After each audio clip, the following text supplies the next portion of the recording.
I feel that Nick McGraw and Garfield are sharing the same expression today, which is, I hate Mondays. Remember that, Garfield? Yeah. Garfield's kind of the... Anyway, Garfield eats ferns. That's not what our Minister of Transportation and Works, former Minister of Transportation and Works does. So maybe they share a fondness for lasagna. I don't know.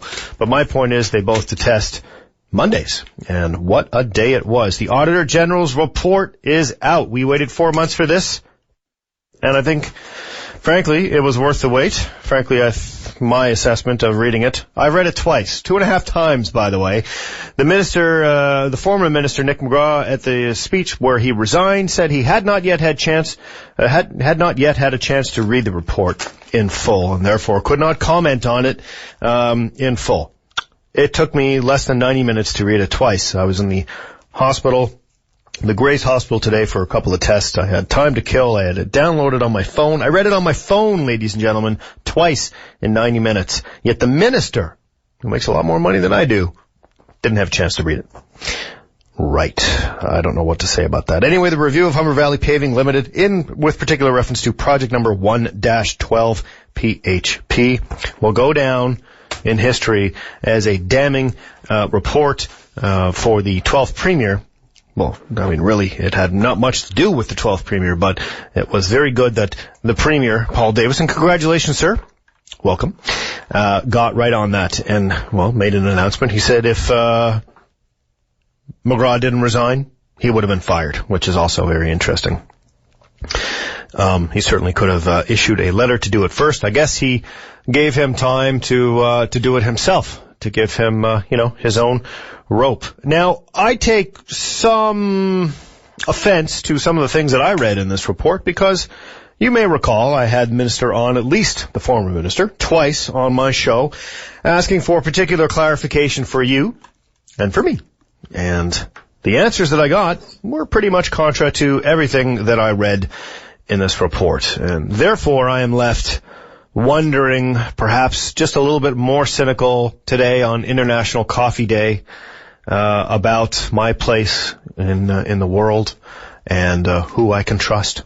Thankfully, the Auditor General has put out a checklist of things that we need to keep in mind, and I will read his recommendations, and then I will provide you with my translation. Anyway, a couple of things that we need to discuss right here in the report. By the way, it's online. I recommend you read it.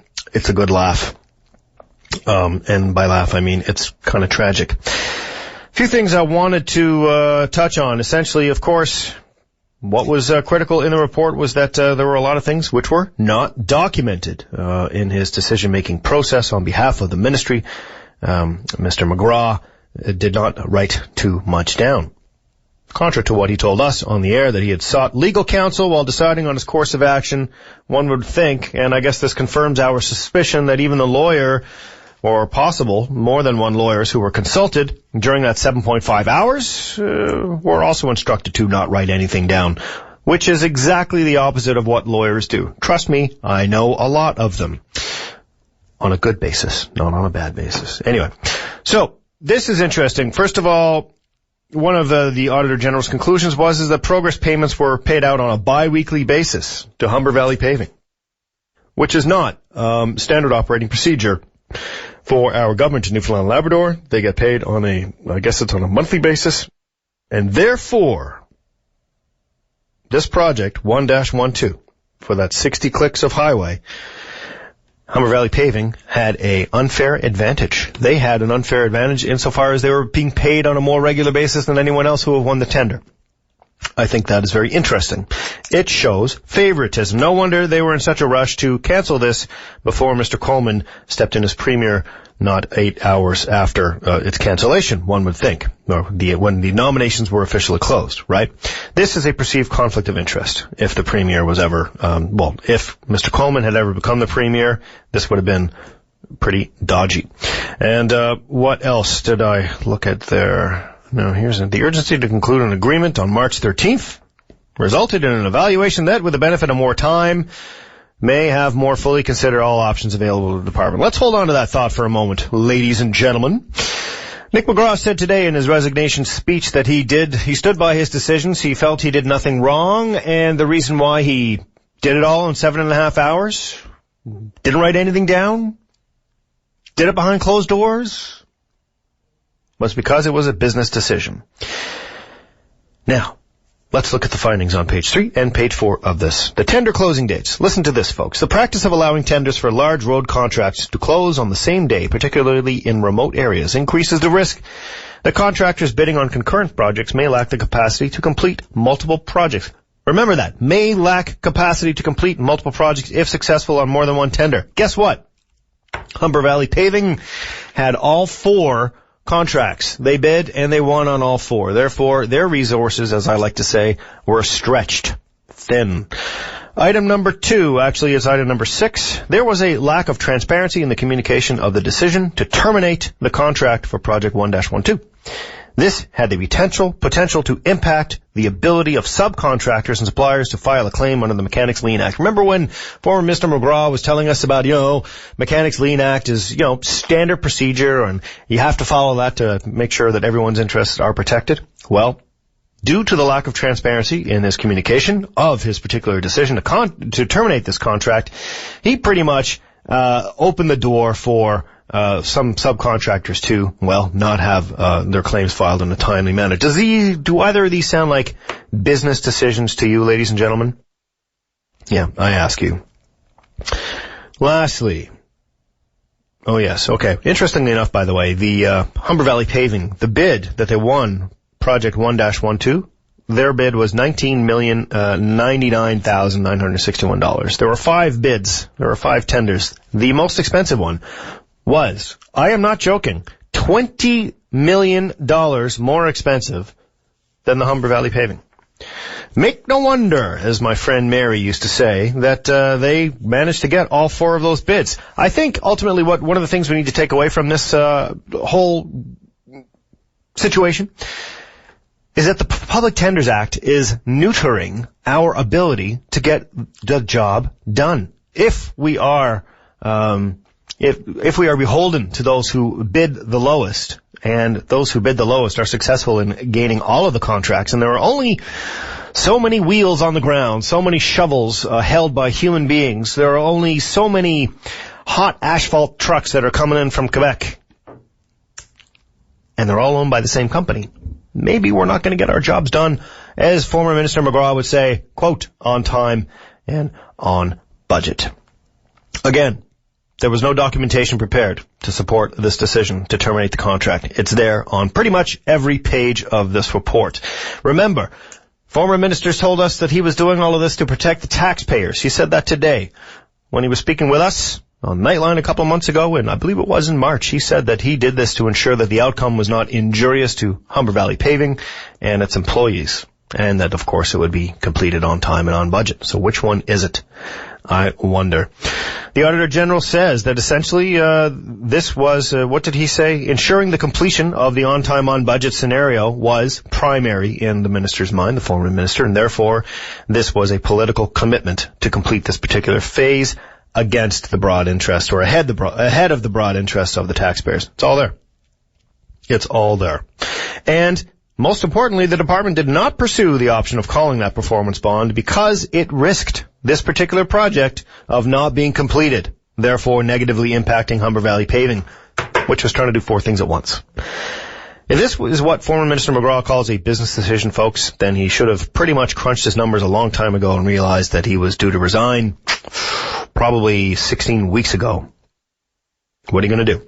Anyway, the Auditor General did determine that his decision to do so was within his scope. I guess ultimately it just wasn't a good idea to do it in 7.5 hours. Why? Because, and I quote, given more time, the department would have been able to more fully assess the competing priorities and properly reflect where the appropriate balance lay and make recommendations based on this broader analysis. Now, does that sound to you like a business decision?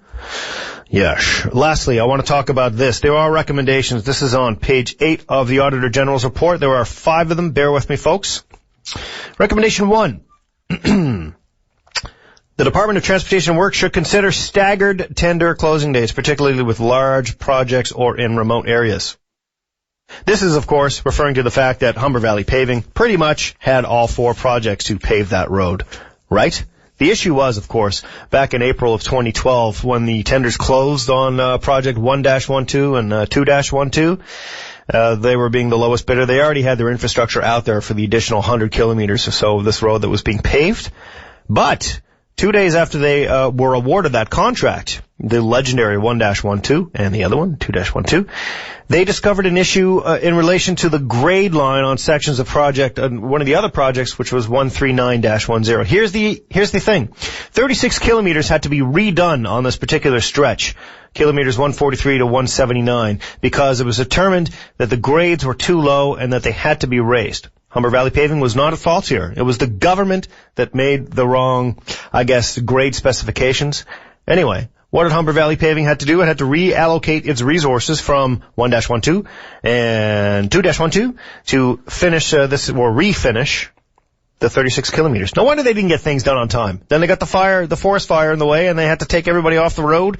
They had trucks with hot asphalt waiting. You see what I mean?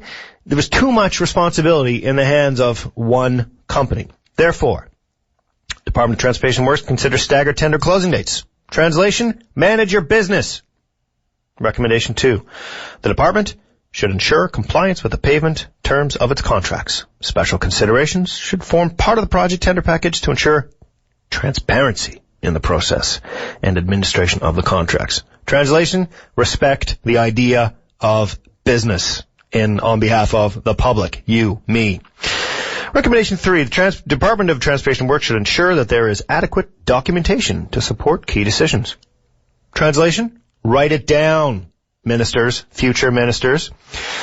Recommendation 4, department should ensure that normal protocols are followed when dealing with sensitive matters. Sensitive matters. Deputy minister should not assume that a minister will convey sensitive information in a timely manner. What's all this about, you may ask? Well, it seems that all of the advice and instruction given to the deputy minister, what part of it was, don't write it down.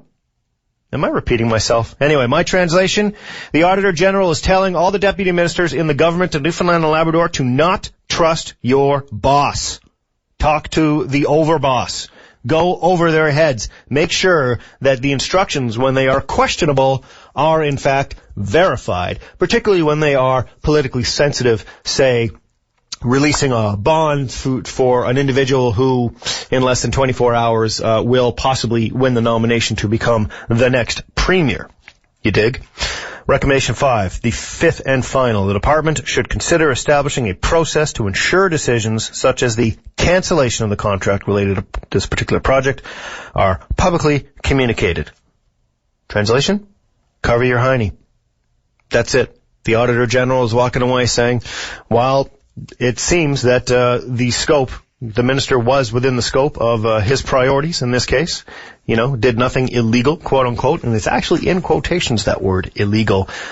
He was within the scope, but write everything down, and if you report directly to this particular minister or any other, essentially what the Auditor General is telling you to do is make sure you're covering your cojones, because there's a very good chance that this will come back to bite you.